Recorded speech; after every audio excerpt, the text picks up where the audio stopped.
Welcome to this episode of The Homefulness Show, where I interview Zahra Lightway, who's a friend of mine, to learn about eco-villages through her recent tour to a lot of eco-villages in Australia, India, and Europe.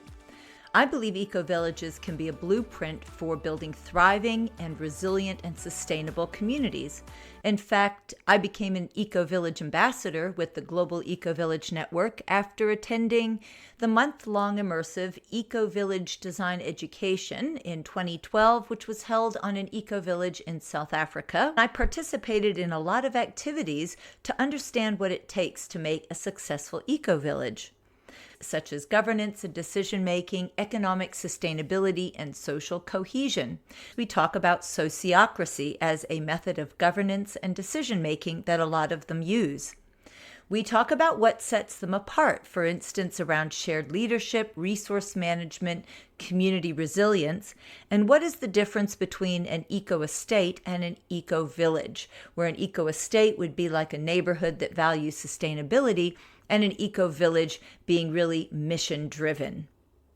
And how we can finance eco-villages in the startup phase, which is where a lot of startup groups run into problems. We learn about a very interesting organization or method of finance called Les Passages, where whether people have assets and money or people have skills and talents, all of it is valued through this model.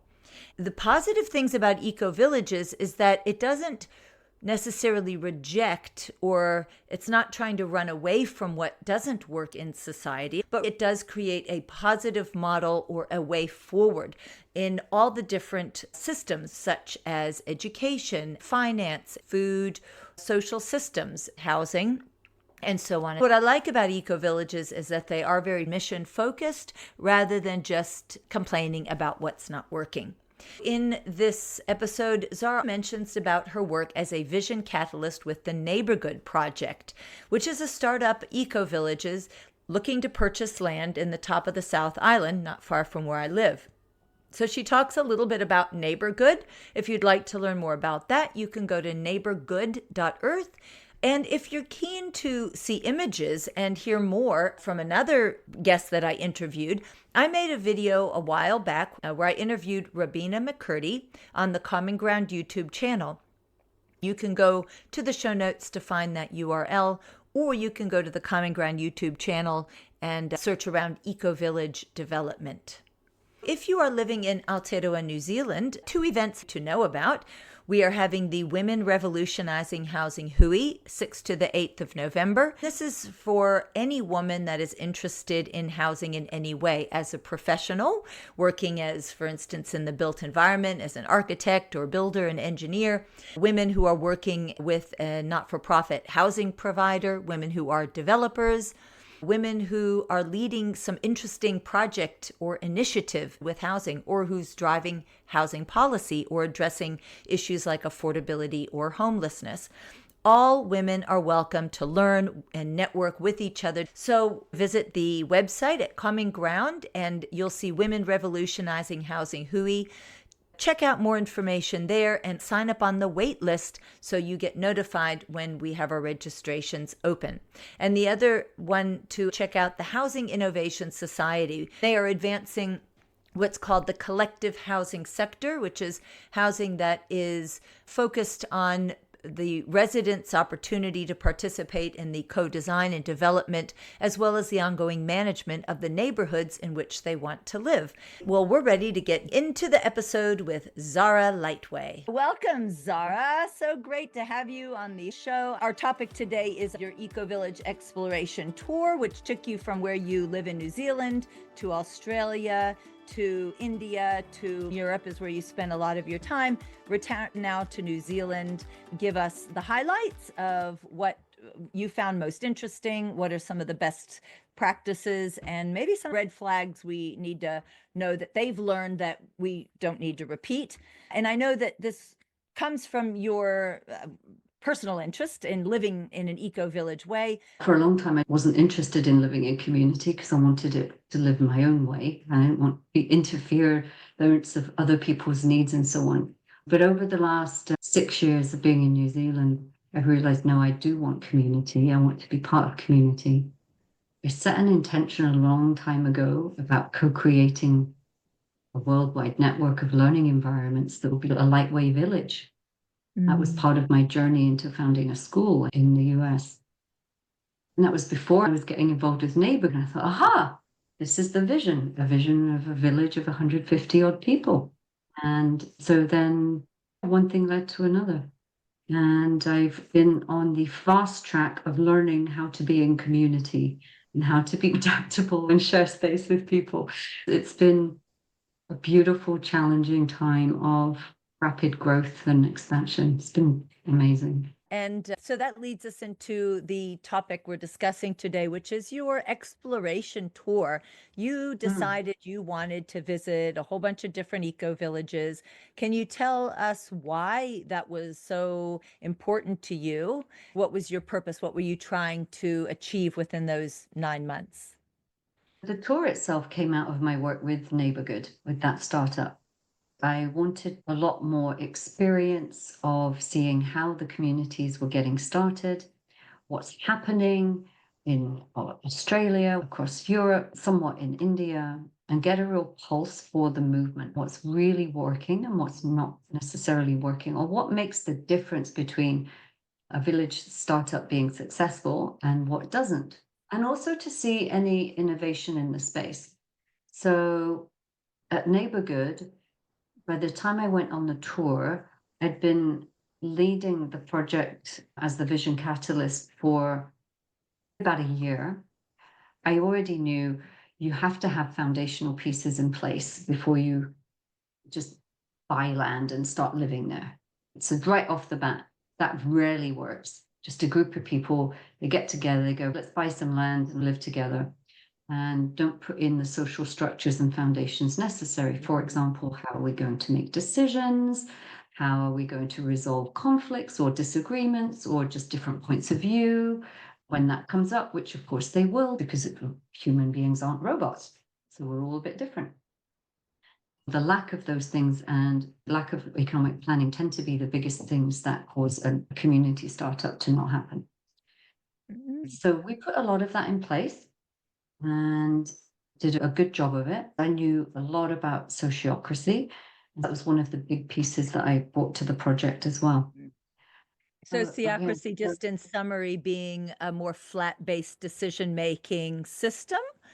It can be quite complex if it's a large organization, but simply it's that not all decisions are made by one group. There's subgroups that make other decisions, and there's a connection between sort of a centralized decision-making group and these subgroups, and there's a way of transferring that Yeah. information and decision-making between them. The only word I would call out there is the idea of there being a centralized decision-making group. The whole thing about sociocracy is to decentralize decision Okay. making, and it has amazing tools for creating policy and making decisions and so forth that are very useful that we've used to write the Living Manifesto, write the Constitution, like a lot of pieces that are really pivotal, creating the conflict transformation process. So yeah, basically it's a governance model based in nature's principles that works with Mm. circles and shared decision making and consent, which we won't get into, but Mhm. consent and consensus are two different things. And Mhm. consent is Mhm. far more effective and efficient. Mhm. So that seems to Mhm. be one of the more common models for decision making in the eco-village movement. So most of them offer week-long experiences Mm. that are courses that are either on a specific topic or aspect of their village or introduction to the village and so Mm. on. And those are very helpful. And I did learn a lot from them. They're not cheap, but it's also a way that the communities create income. And Mm. often most of their income, like Tamara Eco Village in Portugal, which is one of the most long-lived ones, I think it was 70 or 80% of their yearly income. So you set up your 9-month tour to Yeah. mostly have these kinds of experiences. Were you paid to be able to learn and be fed? I'm assuming accommodation, food was included in that. Yeah. But the prices in Europe for a week of course, food and accommodation varied between 6 and 800 euros for the week. What would you say might be some of the themes you saw that eco-villages were doing well? I heard social systems and economic systems were the things that sustained them if they had those before Yeah. everybody started living on the land. What are those social and economic systems that you thought worked well? We've talked a bit about the experiential weeks and sociocracy. What other things did you see? Towards the end, I went to Dharma in Italy and I took the Eco-Village Mm. Design Education course. And that course teaches about 4 different domains, which are the worldview, the social, economic, and the aspects. What I saw as probably the most important was the worldview. You still can't do it without the social, ecological, right? You need Mm. all of it. However, when people are aligned around their worldview, all the rest can happen. I wanted to make the difference between eco-village and intentional community. So often those terms are interchangeable and they can both mean basically the same thing. However, there's a difference between an eco-village or intentional community that's built purely around ecological principles. In other words, we're going to use permaculture, we're building real eco houses, we're really innovating in the ecological area. It's an eco housing development. Anyone can come and buy a house, they can live there, Mm. and so on. So it's much more Mm. traditional kind of community in that way. So an example of an eco village development would be, or eco housing development would be something closer to Witchcliffe, which is just south of Perth, Australia. And then you've got something all the way on the other end of intentional community, would be more like Damanhur, where it's people with a very specific worldview coming together to create community. So in order to do that, everybody that shows up needs to be aligned with that worldview. So Damanhur was around a fairly charismatic leader. That said, it's a space that has survived and is thriving beyond that leader having left the planet. It's a very spiritual community with a mission. It's about keeping the world on a positive track towards a positive future. And they believe in action, meditation, but you better be doing something in the world too to make Mm. this vision come true. And they've built the temples of humankind underground in a mountain that is stunning and spectacular. They build labyrinths and spirals, and it's starting to spread around the world now. So that's an intentional community there. Another example would be Tamera. They're now into innovating, and they do a lot of research along many different lines, including ecology. They have somebody who lives there that's a professor of optics, and they've built this big mirror, and the mirror is the power for cooking in one of their kitchens. Mm. And they also use biogas. They are world leading in water retention, building those massive water retention ponds. And what that does is reignites the water cycle properly so that you end up like now, they have enough water in a region where it might not rain for 6 months of the year. Even if it doesn't rain for 3 years, they have water still. And they made a film called Water is Love about Mm. how the water cycle from groundwater up to cloud and into ocean and all the way back, restoring that water cycle could be a game changer for climate change. So that's what I mean by a strong ethos, a strong worldview, and a strong mission. The ones that go beyond just being ecological seem to have been the most long-lived, like the main ones in the world. Mm. Findhorn, Mm. Tamara, Damanhur, Oroville is about welcoming and being with all people of all beliefs, which Oh, is in India. some of these or most of these eco villages have, it seems like worldview and mission could be similar, a value set, but the value set, as you were saying, is what's a belief if it's not going to be manifest in some sort of action. Exactly. So Yeah. eco villages do both. They're like those who are attracted to be in this eco village have this worldview or belief system.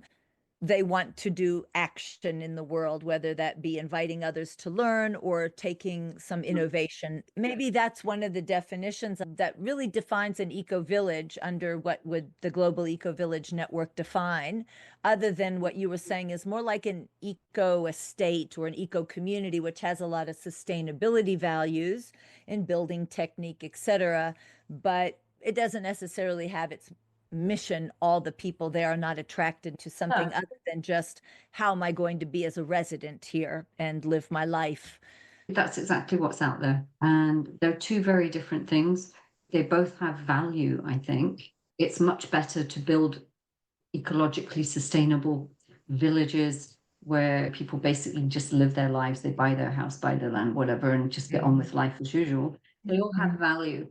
For me, I'm much more into the intentionality of a specific mission and view of the Mm. world that goes beyond ecology. That said, ecology is actually the easiest part because it's black and white at this point. We Mhm. know what not to do in terms of building buildings and looking after the land. And we have a lot of options of what to do. To grow food, we're going to use permaculture and build a food forest. But of course, permaculture isn't just about growing food, it's like your whole Mhm. land plan. And that's how it's going to become self sustaining after a while. One thing I was very surprised at, Zola, is how few places are aiming at food sovereignty. Tamara does a good job in that they're also feeding 3,000 visitors a year.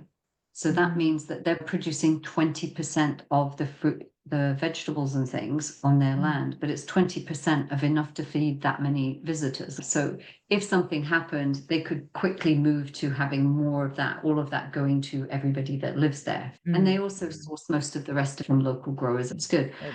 Many that I talked to, it just wasn't a focus. Porg was built on this idea of having a free democratic education for children. It was founded by parents who wanted their children educated in ways that were open to their passions, to bringing Mm. out what's within them, to supporting them in exploring the world and being able to dive deeply into what interests them, etc., and empowering them and teaching them emotional intelligence and physical fitness and all of it. When I say grow up in the village, I don't mean it's like closed doors to the world cult type thing at all. It's just that rather than send them out into the traditional schools where they're actually not learning how to live ecologically and how to have emotional intelligence and so on. So, Mm. of course, that would be their worldview. That's the glue that keeps them together, is that desire. And on that land, they've got plenty of land, and it's ironic, actually, because they're deeply devoted, dedicated to working in your passion, right? That's a lot of what's behind the democratic Mm. education for the children, Mm. is helping them find and work in right livelihood that fills them not just with money, because it's from their hearts.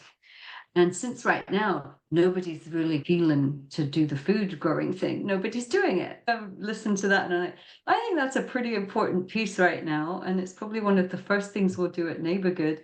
Even if it were not my favorite thing to do, I would Mm. be willing to do some hours to make sure we have a food plan.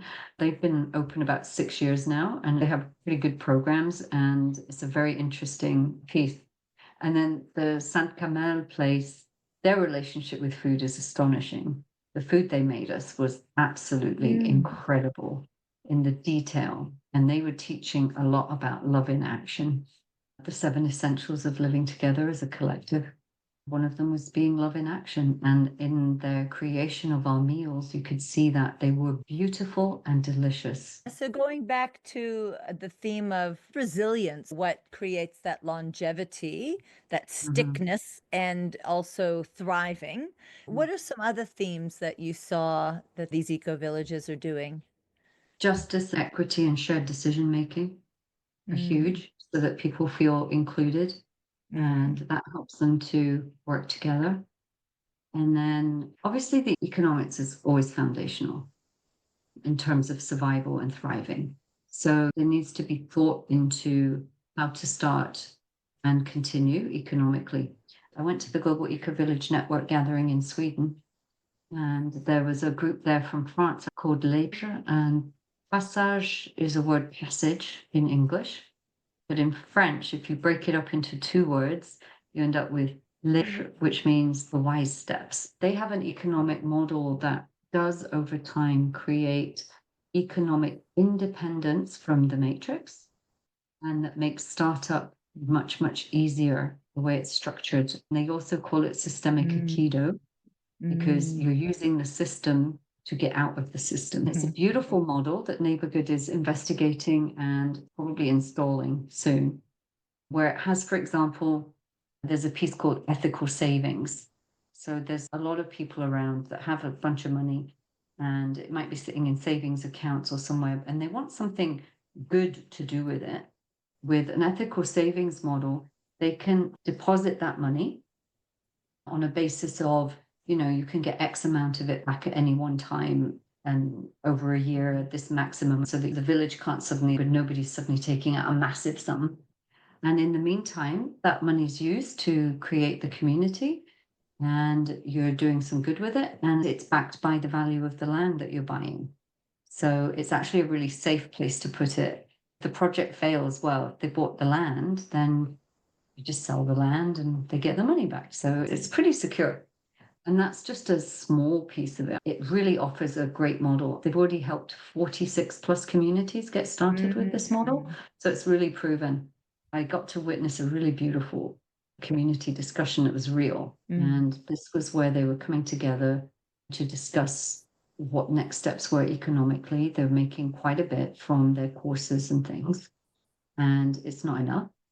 So what are we going to do? And they were talking about going outside to make extra money, but mm, always keeping in mind we must do things that we enjoy, that we love to mm. do.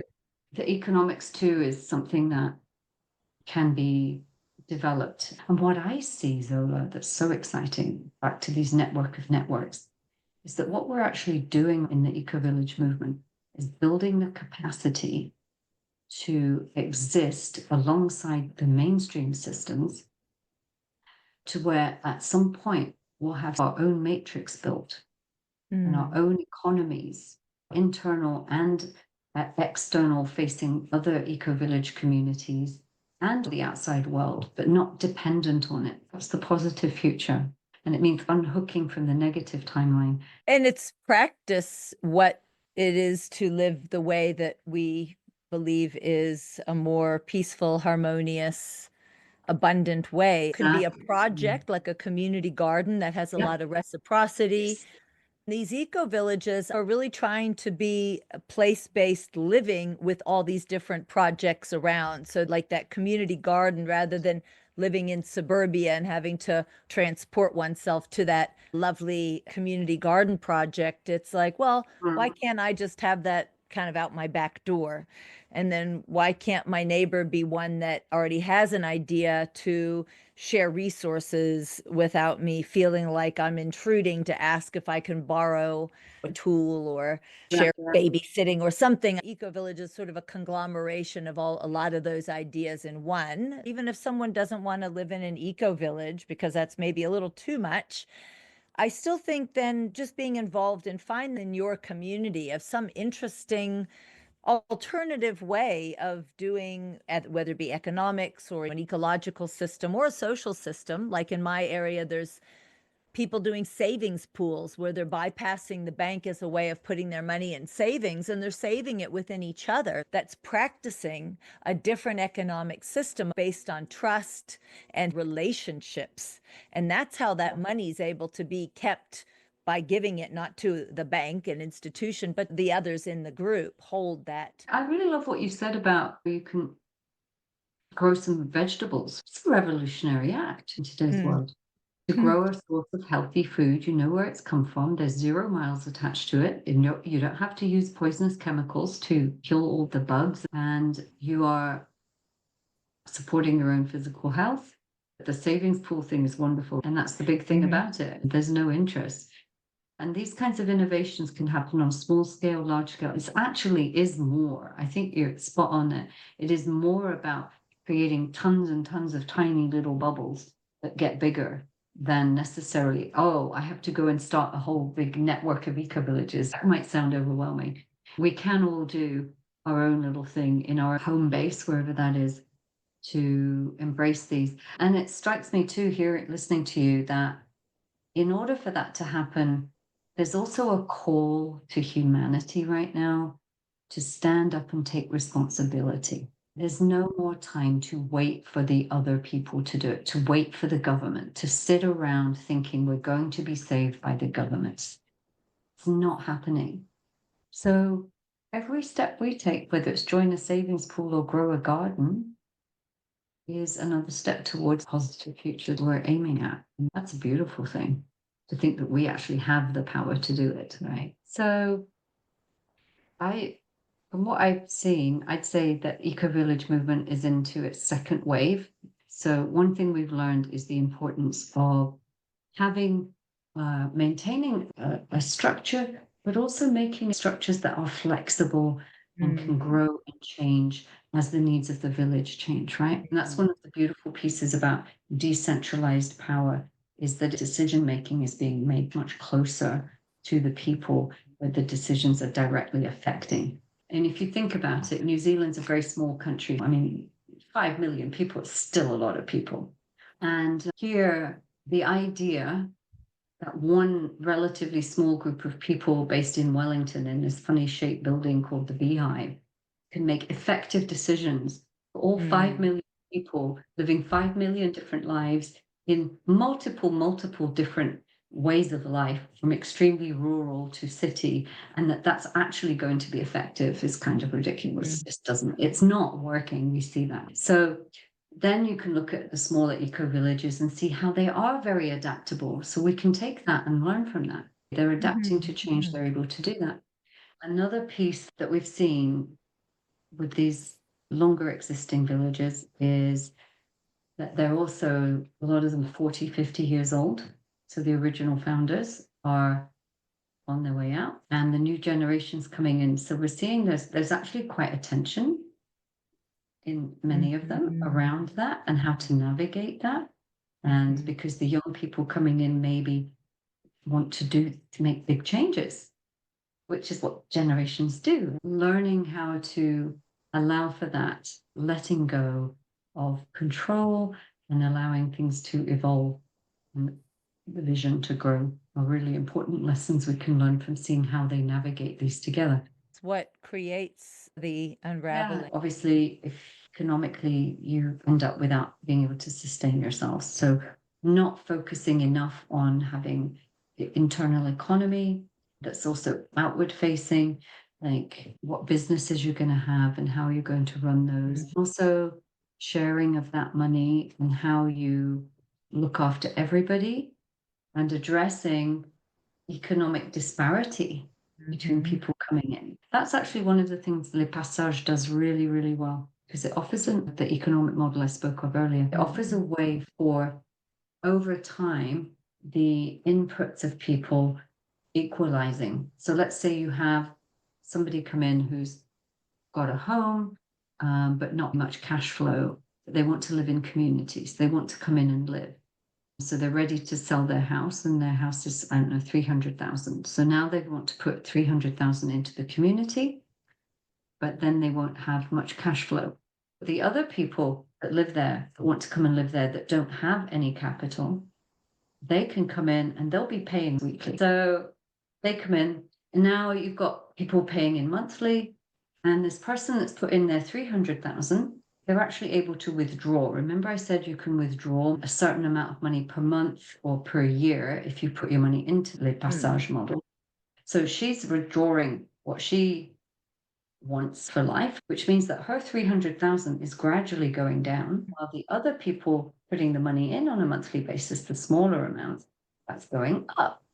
So eventually it goes like this. And over time, you end up with a situation where there is economic parity, which is beautiful. Now, why is that important?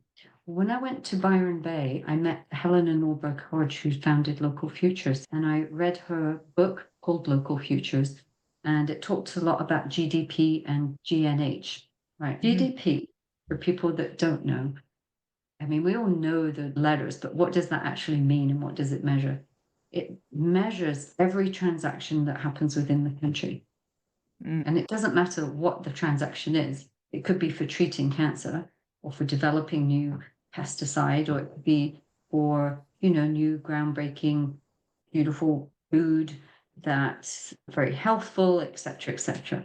The Point is, whether the money is exchanging hands for something that feeds us and makes us healthier, more prosperous, or because we've all got cancer and we have to pay for medical treatments, it's all transactions. That's a bit of a problem because it's not differentiating.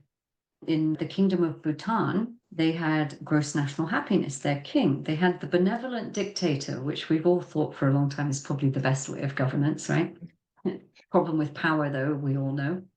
So he said, right, let's not measure by GDP. Let's do gross national happiness. So he does that. And they install this. Now we're going to develop a system whereby we measure our success by how happy and fulfilled our people are.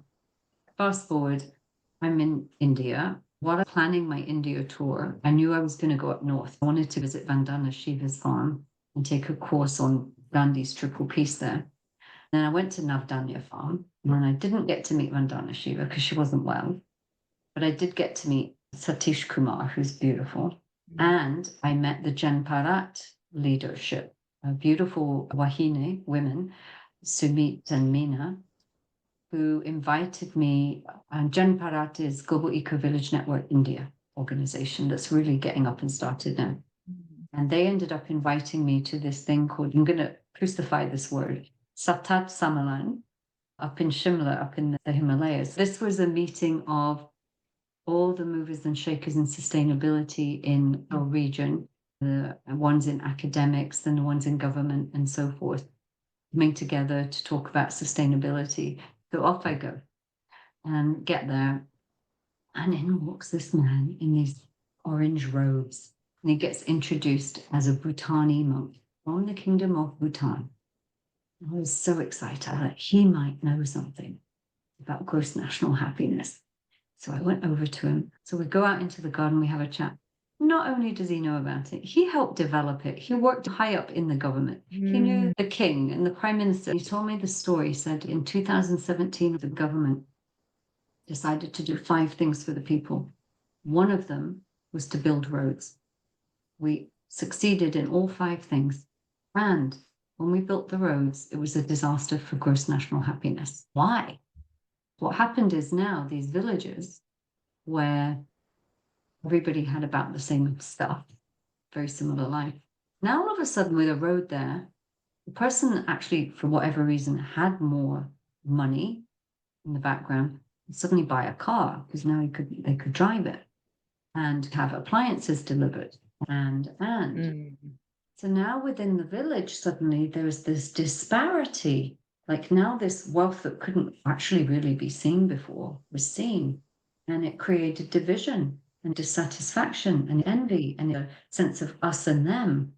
That was the moment when he told me that story where I finally understood why disparity of income is so damaging in community, right? The price is too high, right? This idea of hoarding money and having so much more than other people, it's something that eco-villages are aiming to resolve. And I think it's something that's being done quite well because most of them are not giving more voice to people just because they have more money.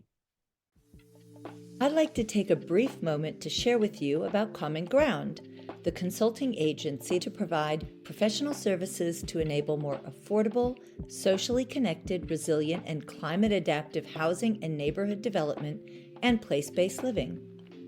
So Common Ground works with local government, with community housing providers, with for-purpose developers, and with groups of people wishing to lead their own housing initiatives. We provide services in housing strategy, design and facilitation of meaningful community engagement, research, policy development, training in new approaches to better housing outcomes. We also provide services in workplace culture and communication to create more cohesive and effective working teams and workplaces. So why work with Common Ground? Well, we take a whole systems and innovative approach. We have decades of experience in community and regenerative development. We have compassionate work culture. We're aligned with community engagement best practices of IAP2. Our knowledge is research-based, and we work with a spirit of joy, creativity, and collaboration.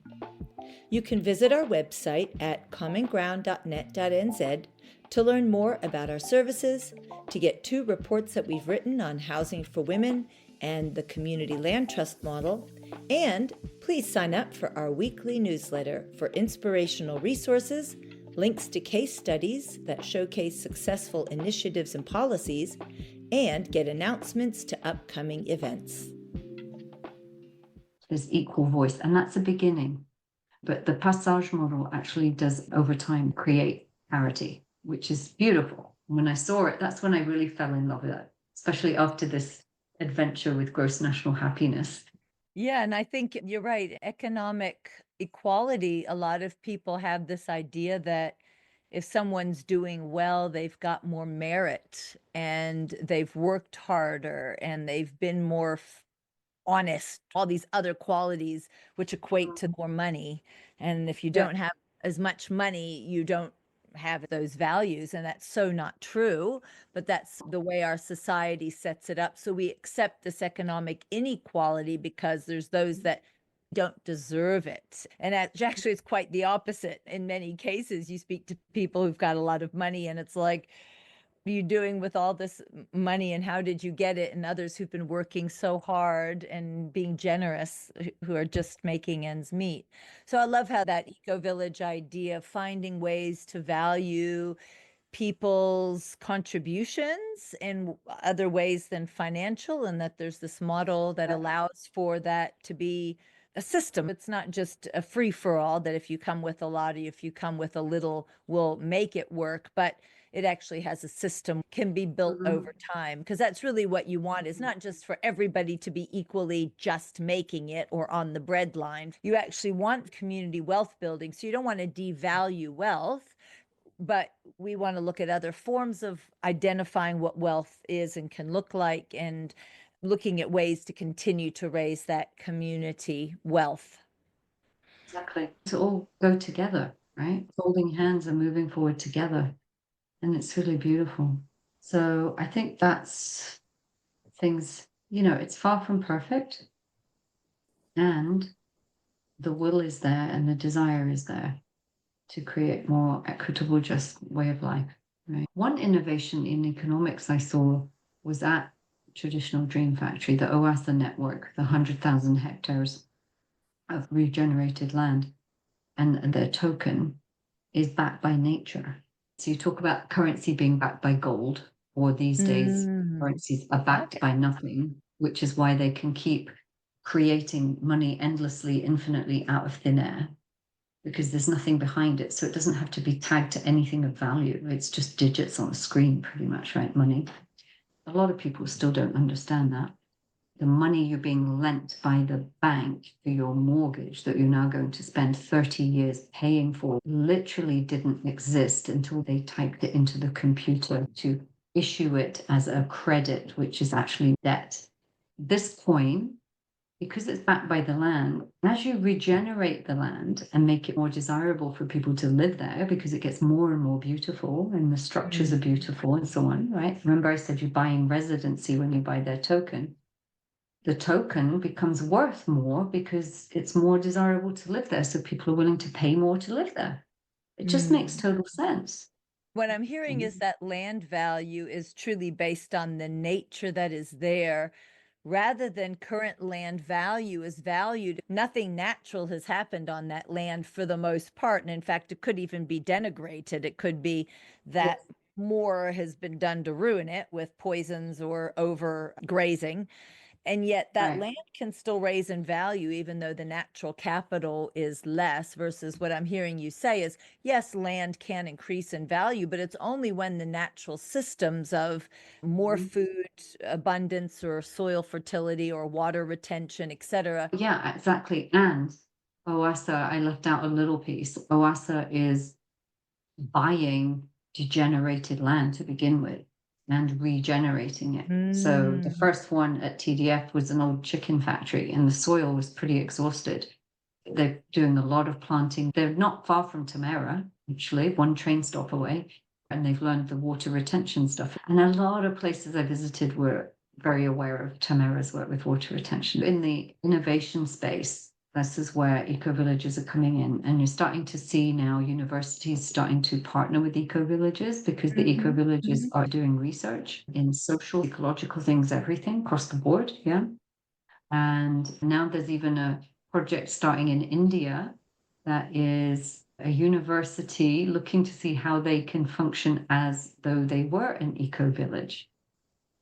Future of universities, which are being reinvented as we speak, because the model is obsolete. Yeah. We were talking about some of those challenges or the unraveling factors. I've heard you say that in the other part, which was around people coming in an adult state of maybe emotional regulation or emotional intelligence. For me, I've seen that quite a bit as the unraveling bits, which falls under that social dimension of people moving away from maybe, the conventional society. It's that moving away from. And maybe they had some trauma in their childhood that they haven't identified or that hasn't been fully healed. So I find that there's a lot of people who get attracted to an eco village or an intentional community, but they're moving away from, not having resolved their stuff, hoping to find some healing or ease in being in an eco village, when actually one needs an incredibly evolved sense of emotional intelligence and life experience to be a positive, really positively contributing, because it is an organization as well as a place to live. It's also a business. So really to be able to be within all three at the same time, an organization, a business, and a neighborhood or residential. Wow, that takes like 3 levels of emotional maturity and adult way of being. Even though people are in an adult body, they could very well be carrying around in fact, a lot of leaders that we're seeing in the world at the moment are stuck in 5-year-old emotional developmental bodies. So, Growing up like that. in And terms I of just want to anything say, else, yep. when you're doing the in and out onboarding, then it becomes really important. This idea, like, 'cause as you say, a lot of people can show up and they're running away from the old system rather than running towards creating something beautiful. Yeah. So this is where we go back to that worldview and that relates to onboarding, right? So if an eco village doesn't have a good onboarding system, making it hard to get in and easy to get out, meaning if somebody shows up, and there are narcissists in this world, there are people that don't care about things, that are sociopaths, right? And if they show up in your village and you have no way to get them out, they can literally destroy it. Sometimes we might not be able to be nice and all inclusive, right? And the way we can ensure this an equitable way and a just way of doing this is to have really robust systems of welcoming people, introducing them to who we are, what we're doing, why we're doing it, periods of them living there for a while before they become members, and so on, to make sure that not only does it work for us to have them there, but it works for them to be there, right? This is what they want, and that they are into creating this community. And if you have that in place, then you've got far more chance of succeeding. Of course, it's bound to have teething problems. Of course, we're going to fail. But what we're doing is failing our way forward. We're learning from every so-called failure what doesn't work. And once you know what doesn't work, it's much easier to start figuring out how to make it work. And that's what we're seeing in this second wave, is things like the passage model, things like there's another one, Muse in France, offering an economic model. We're seeing that no rules isn't really good. And so now we're looking at sociocracy, but then sociocracy has another piece of holocracy, which is very similar. I call them kissing cousins, which rather than circle-based is more role-based. But the thing that most of these systems being used now have in common is that they can evolve and grow. People are taking the template of, we'll just stick to sociocracy. Here's sociocracy, here's how it works. Now we can tweak it to work in our community. This is what we're seeing in the eco-village world, is taking all the different pieces and making it bespoke to our situation and using pieces and methods and systems that can grow and evolve. And that's the biggest downfall, in my opinion, of mainstream culture, is that the systems are too entrenched. They cannot adapt. And we are living in times where we have to adapt and pivot rapidly, right? Look at this thing about climate change. Wherever you are in climate change, belief, not belief, 20, 25 years now, they've been meeting yearly, COP, making agreements. Has it helped? What have we actually done? Within 7 years, with the knowledge we have about ecology, with the effort, we know what to do. We're just not doing it, right? Because those systems aren't set up. That's why we have to do it ourselves. I'm not sitting around waiting for them.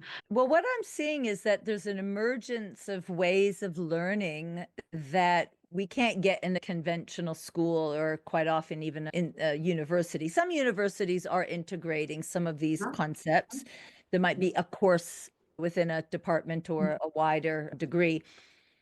But there are these other opportunities, whether it be at an eco-village, having an immersion experience. The Global Eco-Village Network offers courses and the Eco-Village Design Education, a month-long immersion in these different dimensions. Gaia Education, which offers things within those dimensions kind of separately that can be done online. There's the Foundation for Intentional Communities, which some can be eco-villages, but they offer a lot of these, again, dimensional, whether it be financial or social, legal, how to age in community. There's so many things that can be now gotten from around that people can choose how they want to learn. Obviously, the experiential is probably the most dynamic because you're learning it all and you're getting a chance to feel how it works. But people can at least get started. There's also books that have been written. You mentioned Local Futures.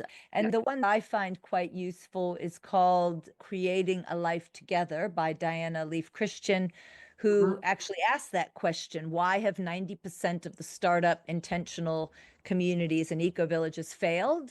And why have the 10% succeeded? And she then breaks down. So yeah, there's books that people can read that help them to not do the things that have unraveled other communities. But I think the experiential thing I'd recommend if people have a chance to, well, either travel or look around within their own country. Well, we do have some versions of. We know many. Do you know of any that are really doing those kinds of things in New Zealand? TUI community, I would say, is the only one that's Some quite degree. They have an active on a regular experience. basis. They have a 6-week intern kind of thing, right? Yeah, which is Yeah, really and good. it helps economically because people from the community who live there can say, oh, this is my skill. I'd like to offer this and get paid. That's probably the most active one that I know of that is an intentional community. Riverside, where I'm living, doesn't have anything for the community itself, but people can learn about ecology here, and there's people that use the space of Riverside to offer different learning opportunities. So it's a different way of looking at it. So still something interesting, the most interesting home that you have visited or been in. I think what I'll actually talk about for that is actually Riverside Community, where you live.